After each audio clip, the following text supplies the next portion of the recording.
Hello guys, welcome back again sa ating YouTube channel no, The Action Man. Una sa lahat, mega love shoutout po sa lahat ng mga kakamping at sa mga hindi man mga kakamping. Kung interesado ka sa bidyong ito, patapusin mo na hanggang dulo at huwag nyo nang kalimutan na i-like at i-share ang ating video para malaman naman ng iilan sa ating mga kababayan na nagtutulog-tulugan sa katotohanan. So muli naman nagbabalik ang nag-iisa nyong host na si The Action Man para magbigay ng komentaryo at reaction sa mga mainit ng issue ng bayan. So ito ho mga ka-action, mga kakamping no, may gusto po ako na i-share sa inyo.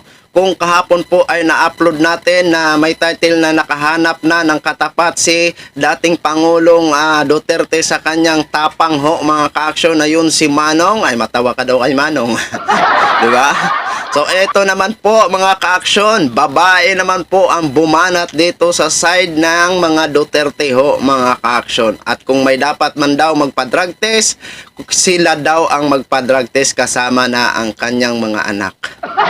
Yon ang paratang, yon ang hamon ni ate na mapapanood ho natin ngayon. Abay daig pa ni ate yung bagyo. Ay grabe, parang manok na humangaan na nangingitlog ho.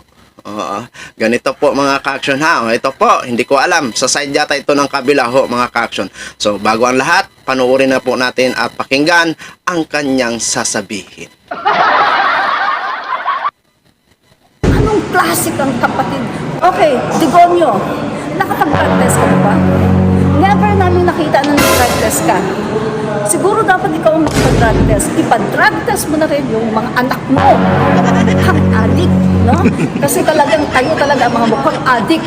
Pero si PBBM, siguro para magkapera na naman sila, para magawa na naman lahat yung mga gusto nilang gawin, yung mga AJK na yan, patay-patay, mga ganyan, no? So, ang masasabi ko dito, talagang mga buhaya, mga matatakaw sa kapangyarihan, talagang wala silang iniisip kundi yung kanilang political ambition. Kaya ang masasabi ko sa kanila, ikakampanya ko talaga sa aking mga followers, no to Jaime Duterte Manotok. Anong klase kang kapatid? Wala kang kwenta. Wala kang kwenta. Ikaw ay traidor. Hindi ka lang traidor sa bayan, hindi ka lang traidor sa kapatid mo. Traidor ka sa mamamayang Pilipino. Kwenta, kapatid. Traidor. Yun. Ang unang tanong po namin, ma'am, kayo po isang political vlogger, di ba po? Opo. So At ngayon, commentator. opo, dahil trending sa social media, kumbaga nga, ang ating Duterte at Marcos. So, anong masasabi niyo po doon regarding sa mga Duterte, doon sa kanilang prayer rally na tinatawag? So, ano pong reaction niyo, ma'am, as political vlogger po? Unang-una po yung sinasabi nilang prayer rally, hindi naman po yun prayer rally talaga. Kasi ang concept po ng prayer rally, kaya nga sinabing prayer, kasi mostly nagagawin nyo doon, magpipray talaga kayo. Pero doon sa nangyari sa Davao, hindi po prayer rally, kundi rally ng talagang political at paninira. Character assassination ang ginawa nila sa ating Pangulo, kay F. Elisa, at saka kay Speaker Martin Romualdez. So, binalutan lang nila ng magandang pangalan na prayer rally, pero ang totoo ay paninira rally. Yun talaga ang totoo nun. So, ano po yung reaction nyo dahil sa maraming binabatikos talaga ang ating Pangulong?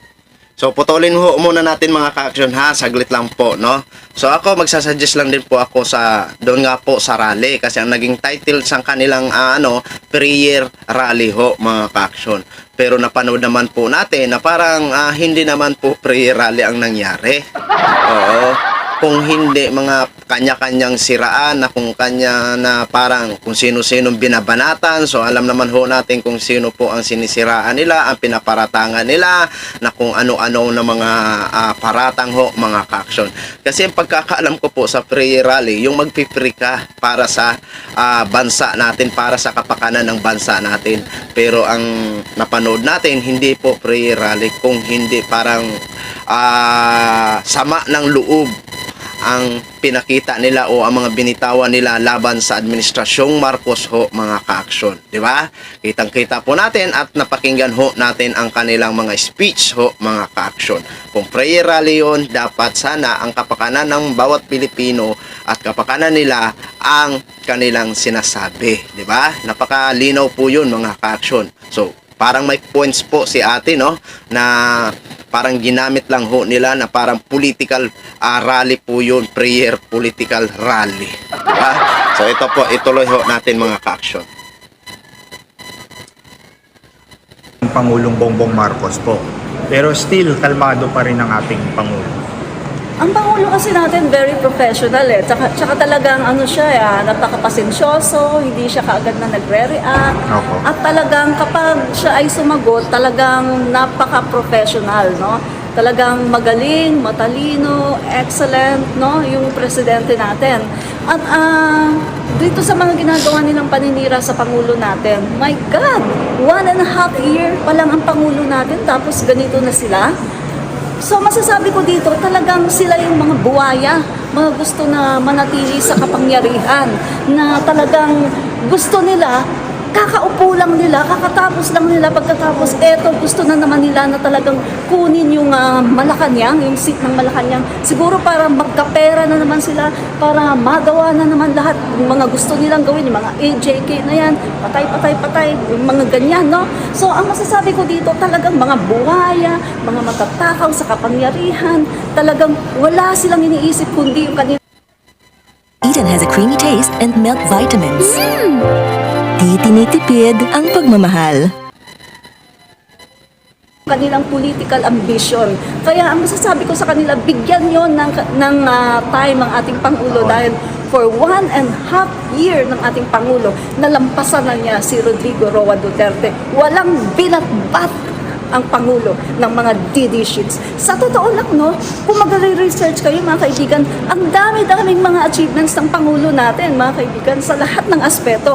Kaya si Rodrigo Roa Duterte, sa totoo lang, ang mga DD sheets, walang binatbat kay PBBM. Yun ang totoo. Ma'am, isang example po ng mga nagawa ng ating Pangulong Marcos. Unang-una po sa lahat, no, doon pa lang sa kanyang pambansang pabahay. Mga kaibigan, halos 1 million na ang naipamahagi ng ating Pangulo Bongbong Marcos. And then nakita niyo naman yung achievements niya, di ba? Siya lang ang nag-iisang Pangulo na nakabura ng 64K na utang, no? Ng mga magsasaka, 64K lahat yun, ng mga magsasaka, namigay pa ng mga land titles. And then, anong ginawa ng ating Pangulo ngayon, mga kaibigan? Eto, pinapaganda niya itong Ilog Pasig, Esplanade, talagang pinapagdugtong niya yung mga tulay na yan, no? Sa Ilog Pasig, hanggang dyan sa may Manila Bay, Laguna Lake. So dito mga kaibigan, napakaraming achievements talaga ng ating Pangulo. Kung atin talaga itong isa-isahin, hindi tayo matatapos. Meron pa siyang 194 flagship projects at ongoing yung mga tulay na pinagdudugtong mga kaibigan, yung mga farm to market roads, yung mga roads yun and then may mga tulay pa. Tapos meron pa ginagawa pa, ongoing pa ngayon yung Okay, pagdating naman kasi sa pambansang pabahay ho mga ka-aksyon, yan po ay pambansang pabahay ng Administrasyong Marcos ho mga ka-aksyon. Pero lilinawin po natin ulit, yung pambansang pabahay na yan ay ang nagsimula niyan si dating Pangulong Fidel Ramos ho mga ka-aksyon, na kung saan binabayaran po yan dati sa lahat ng mga beneficiary is magbabayad ho sila ng 6% ho mga ka-aksyon.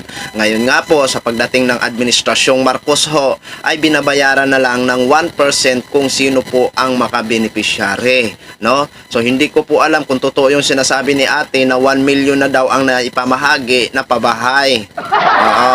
Pero ang alam ko kasi mga ka-aksyon, dito sa may Cavite, may na-turn over na nga po bandang Bacoor ba yun o Imus Cavite, correct me if I'm wrong. Basta yan po ang napanood ko po ha. Oh, dahil dyan Mr. President Bongbong Marcos, palakpakan. Oh, diba? Pupuriin po natin. Huwag tayong sasamaan loob, diba? Kasi yan naman ang gusto natin, na magmangno o magtulong ang Administrasyong Marcos sa mga taong nangangailangan, lalong-lalo na ang naghihirap ho, mga ka-aksyon. Okay, yan lang po ang nalalaman ko, bandang Imus Cavite or Bacoor, dyan po na turnover po ang pabahay dyan mga ka-aksyon, at hindi ko alam kung ilang pabahay ba yun, nakalimutan ko na. Basta may na turnover dyan ha. Pero hindi ko lang po sigurado kung 1 million na nga ba ang na ipamahagi ni Mr. President Bongbong Marcos ng Administrasyong Marcos. Tulad ng sinabi ni ate, sabi niya 1 million mahigit na daw ang na-turn over. Dapat sana ate, sinabi mo naman ang mga lugar-lugar kung saan ba yan turn over ang mahigit 1 million na sinasabi mo. Nang sa ganun, may search po namin para malaman namin na totoo yung sinasabi mo. But anyway, option mo po yun. So, ay, nirerespeto ko po yun. Basta ang alam ko lang na turn over pa lang dito bandang Cavite ho, mga ka-aksyon. At nandyan lang sa dalawa na yan, kung hindi ba yun Imus Cavite or Bacoor Cavite ho, mga ka-aksyon. So, ituloy po natin si ate, ha? Yun yung subway. So mga kaibigan, sino ang nakakagawa nito? Ang Pangulo lang natin. At alam niyo ba, ang dami-daming nakikinabang ngayon kasi talagang makikita natin ayuda dito, ayuda doon, para talaga sa mga may hirap lahat ito. Sino ang nakagawa niyan? Wala. Ang Pangulo lang natin. Sabi ko nga sa inyo kung matitino ang mga Pangulo na nagdaan, bakit nagkaroon tayo ng 6.5 million backlog na pabahay? So, ibig sabihin ito, yung mga nagdaang Pangulo ay walang ginawa. Kung may ginawa man, hindi sapat. No? So, ang Pangulo natin ngayon talagang responsible, loving, at talagang mahal na mahal niya ang mga mamamayang Pilipino at lahat ng kanyang mga programa ay talagang para sa mga Pilipino. Mama, ano masasabi mo, nabudol ka daw kay Pangulong Bongbong Marcos? Ang masasabi ko, nabudol ako kay Duterte at kay Sara. Doon ako nabudol. Pero kay PBBM, hindi ako nabubudol, no? Si Sara Duterte, bakit ko binoto yan? Dahil kay PBBM. Kung hindi dahil kay PBBM, hindi ko iboboto yan. Taga Mindanao ako, Mindanao. Pero Marcos kami at mas gusto namin ang Romualdez kaysa Duterte. Dahil ang Duterte, hindi sila marunong sumunod sa batas. Nakita naman ginagawa nila ngayon, di ba? O, kapag meron silang mga ayaw, anong panawagan nila? Oh, mag-atras tayo, o mga military, ganito, tulungan ninyo ako. O di ba? Maganda ba yun?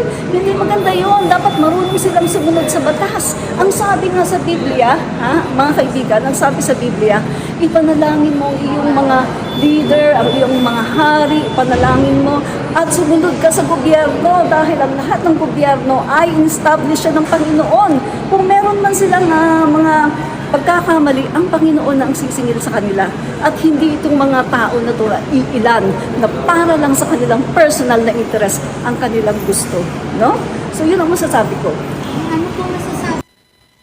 May bayad pa ang shipping? Bestie! May free shipping sa Shopee this 2-2 sale. Totoo! Sabi nyo, sinabihan ng Pangulong Marcos na bangag. Sabi po ng former President Duterte. Alam mo, sa totoo lang, nakakatawa talaga siya. Kasi siya talaga yung bangag. Kita niyo na yung sinasabi niya ngayon na ihiwalay ang Mindanao? Oo. Ito nga lang, pirma nga lang ayaw nila pagkatapos ihiwalay pa yung Mindanao. It takes to change the constitution para maihiwalay ang Mindanao. Pagkatapos sasabihin niya ihiwalay, bangag talaga siya. Ayan, alam naman natin, no? Way back 2016, no? 2016, mga kaibigan, nalaman naman natin, no, na nung tumakbo si BBM, merong nag-challenge na kailangan lahat ng mga kandidato magpa-drug test. Yes. Anong sabi ni BBM? Yes to drug test. Anytime. Meron pang sinabi pa niya na kahit DNA test. Pero ang LP, anong sinabi? Reject. Ayaw ng LP. Ngayon, ito ibabalik ko kay Duterte. Kay Digonio, no? Ibabalik ko sa kanya. Okay, Digonio, nakapag-drug test ka na ba? Never namin nakita na nag-drug test ka.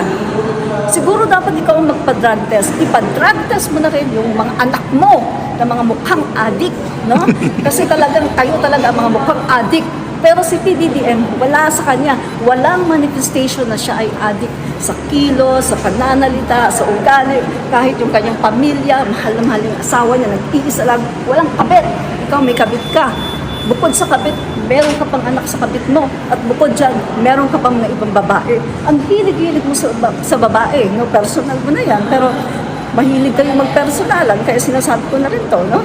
So mga kaibigan, yung sinasabi niya na bangag, siya ang bangag. Yun ang totoo. Bangag na bangag siya, kitang-kita, merong manifestation na bangag siya. Kita nyo napansin niyo ba pag nagsasalita siya? Magsasalita siya, tapos bigla siyang hihinto.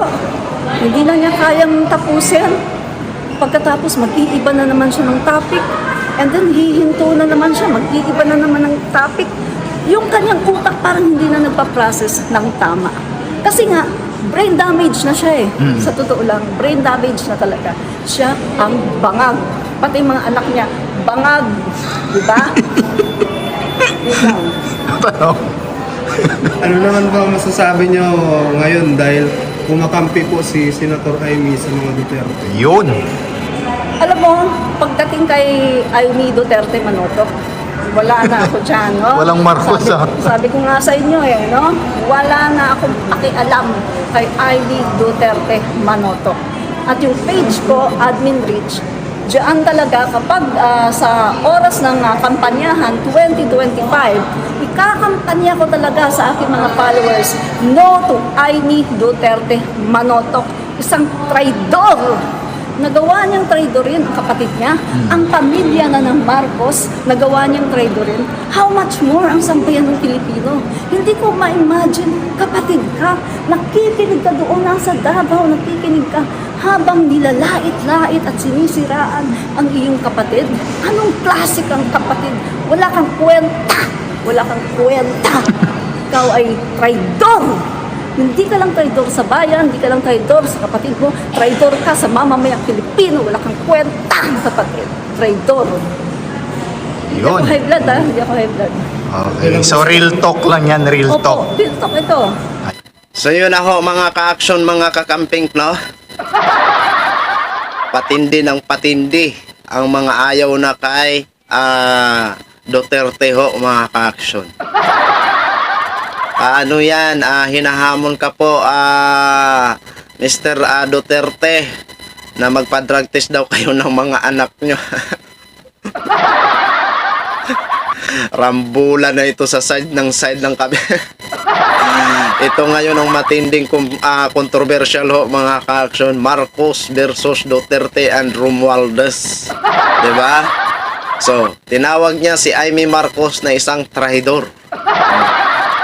Kasi alam naman po natin, ito si Senate Amy Marcos nga po, mga ka-action, is pro Duterte nga ho, mga ka-action. Kaso nga lang, nakakapagtataka kasi na kahit binabastos na, pinaparatangan na ang kanyang kapatid na si Mr. President Bongbong Marcos, at sa harap niya pa mismo nakikinig po siya. Pero ang naging reaction niya lang is masaya siya at naunawaan niya daw ang mga tao dahil daw sa emosyonal lang. Diba? Yan ba yung tunay na kapatid? Hindi malang mag-react ng kanyang saloobin na mga ganon-ganon na halimbawa, oo, maka-Duterte po ako, pero hindi po tama na ganito ang gawin sa kapatid ko, lalong-lalong presidente po siya. Pero wala po tayong narinig galing sa kanya na ganyan ang salita. Sa halip, natutuwa pa siya at nauunawaan niya daw ang mga Duterte. So yun lang po muna, mga ka-action, ang latest update. Gin-share ko lang ho sa inyo. Maraming salamat po sa ating mga viewers Luzon, Visayas at Mindanao all over the world. Ako po ang inyong lingkod, si The Action Man. Have a good day, everyone. Beautiful.